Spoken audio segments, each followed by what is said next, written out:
Morning, y'all. Chris Maxwell, the ecodweeb. I'm gonna give y'all a little intro about myself on my ride to work this morning. Now, I've lived in North Carolina for about 15 years, and before that I grew up in Memphis, Tennessee. And I think I want to talk about how I got into motorcycles before I talk about how I got into electric vehicles, because it's an interesting story all the way around. So when I was a kid, I guess about the age of 10, my dad bought me a Honda Elite 50cc moped. And I was given this moped because I spent my summers at my grandmother and grandfather's house, which was on this giant private estate with 5 lakes. There's a big private community kind of between Memphis and Pickwick. And after the first summer there, my grandmother told my mother, y'all got to get him something, because I don't want to keep driving him up to the clubhouse to go swimming 3 times a day, and his grandfather's not going to share the golf cart with him. So my dad bought me that Honda, and I wore that thing out.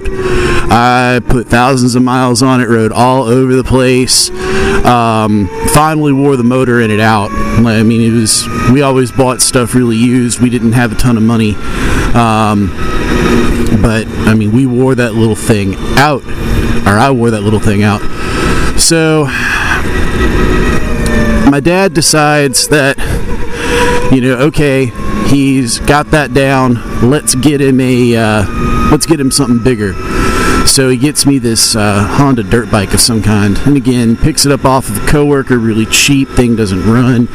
My dad manages to get it to fire up, and I'm an impatient, 13-year-old, and I'm like, Dad, I want to ride. And he's like, I haven't done anything else, I haven't even checked the brakes. I'm like, want to ride. So he's like, fine, take it up and down the street, but don't go nowhere else with it, because, I haven't given it a full once over. Okay. So I take it down my street, and I turn around, and I'm about halfway back up the street towards my house when the front fender breaks free, and I flip the bike.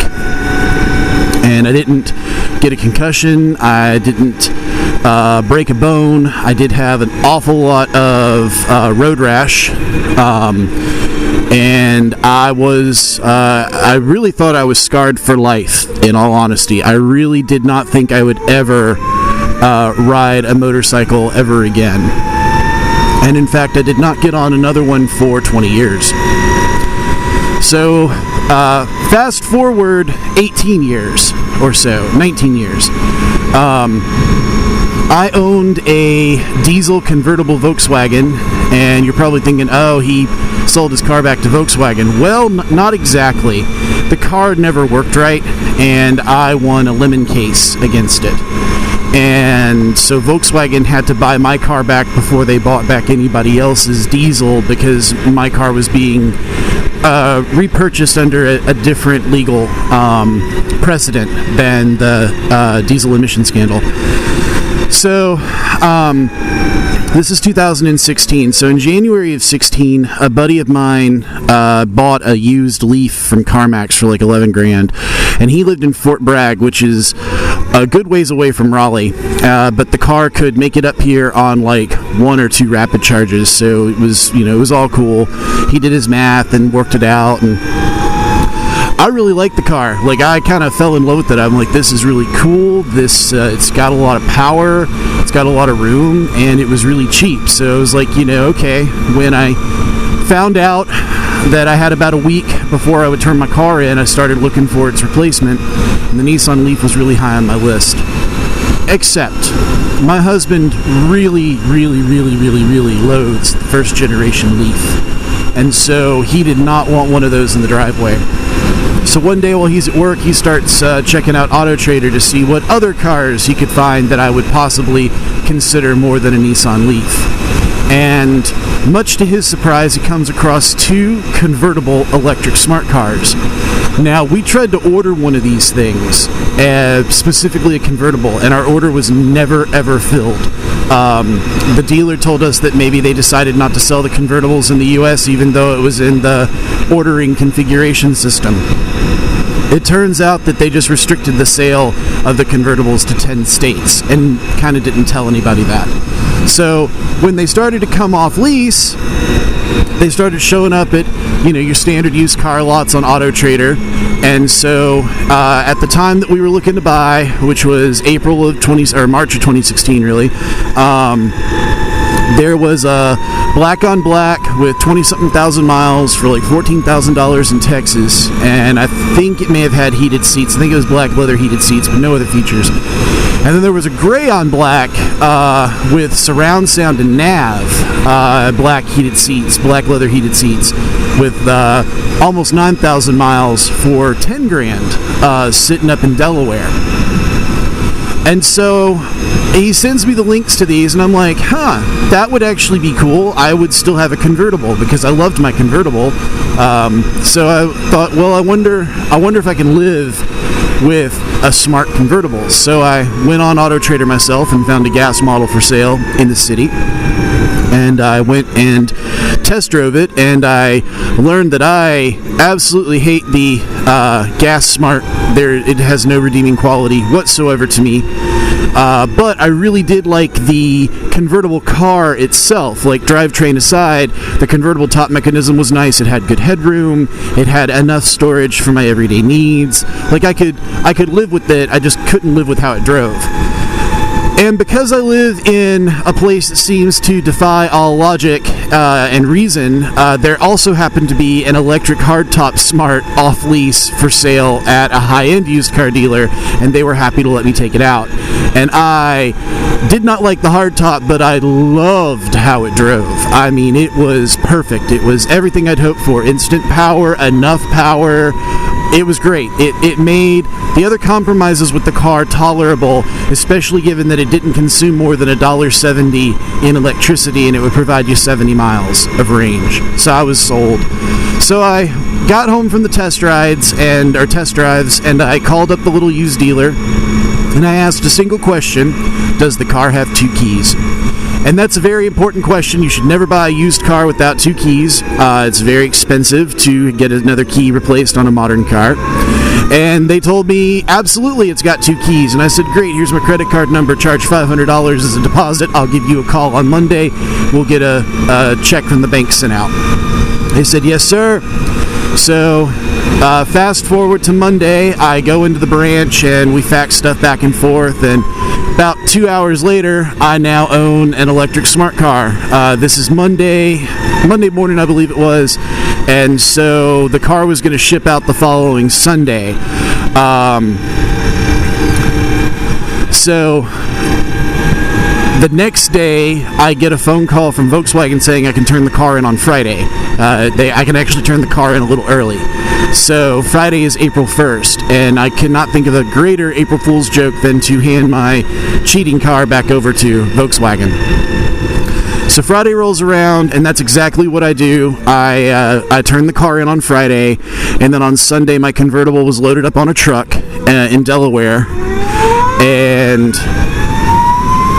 I went and met the truck driver in Durham on Monday, April the 4th. And that was when I got my car. And then you're probably wondering, where does the motorcycle come into all this? That Wednesday, April 6th, I drove my husband in our electric car to go and buy his first electric motorcycle. It was his 3rd motorcycle. He had started riding specifically because he wanted an electric Zero motorcycle. And he had this grand idea that he would commute with it. And at this point in time, he had already been commuting by motorcycle part-time, so he had the riding experience. And when he got the electric, he decided to do it full-time. And about 6 months in, really after the first summer, he decided riding a motorcycle as a commuter is a dumb idea. He didn't like how hot he got with the gear and everything, so he was like, I really should have just bought a smart convertible like you got. Now, keep in mind, I had not really ridden the car at this point, or I had not really ridden his bike at this point in time.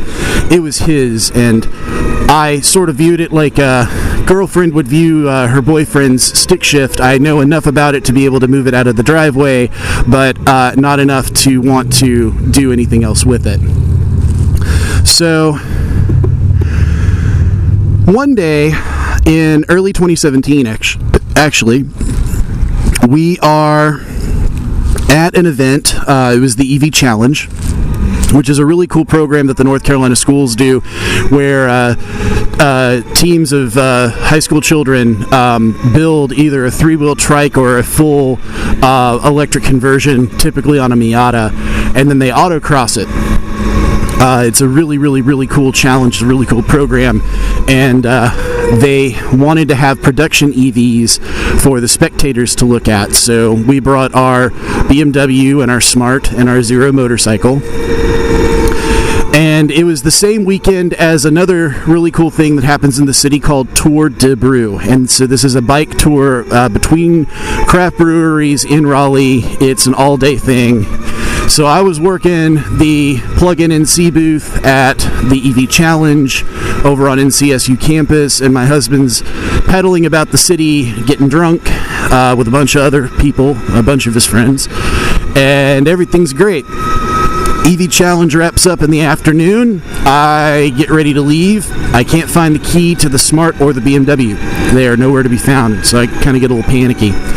Call my husband, and he's like, well, hold on, let me look. And he's like, oh, crap, they're in my bag. And I'm like, well, how am I supposed to come get the keys if they're with you? You need to come bring them back. And he's like, well, I don't have the key to the motorcycle. Do you have it? And I look, and sure enough, the key to the motorcycle's sitting in the ignition. And the helmet's sitting on it's hanging off of the rear passenger foot peg. And I'm like, yeah, I got the key to the bike. And he's like, well, just ride it over here and come get the key to the car. And I'm like, really? So I was set up to have to ride it. Didn't have the appropriate shoes, was in a pair of shorts, like totally squid, totally not motorcycle appropriate. But, he's like, oh, it's only 5 miles. Like, how bad can it be? You know how to ride, you'll be fine. So I hop on, and damn it if I didn't fall in love. Like, totally fell in love in the first 5 minutes I was on it. It took me back to being a kid. I remembered all the summers at Grandma's. I remember all the sharp corners I used to make, because those were some twisty roads where she lived, man. And I loved it. I fell in love. So he started driving my car to work, and I started riding the bike to work. I got my permit, and then I put about 2,000 miles on that one, and then we decided to upgrade to one that had level 2 charging, so we upgraded to a 2017, and I put 6,500 miles on the 2017 in about 10 months, and I started reaching the technical limitations of Zero's old motorcycle design in hot southern climates, which is that the battery would overheat and stop charging. And it would take it several hours, like up to 5 hours, to cool down before it would start charging again, which made long rides over 100 miles practically impossible. So, after a Sunday where it was only, a cool 83 degrees and overcast, it overheated, it wouldn't charge, and I was like, I've had it, that's it, I'm done. I called up my buddy who worked for Team Power Sports, and I'm like, I want to test ride the Energica Eva, I think I want to buy it. I went over on a Wednesday, I test rode it, came back, said, yeah, I'll buy it. We started the paperwork, and I took the bike home on Friday with like 160 miles on it, and as of this morning, we're sitting at 6,327 miles. And I do not ride from Halloween until mid-February. So the bike had about 3,000 miles on it before I put it in storage, and then I've put another 3,000 on it since it's come out of storage. So I'm actually going to go ahead and sign off. I am here at Rise Biscuits in Cameron Village. This is one of my ritual stops. I'm going to get me some breakfast, and then I'm going to head into the office. Hopefully you have a better idea about who the ecodweeb is, and I hope you like and subscribe, and I'll see you next ride.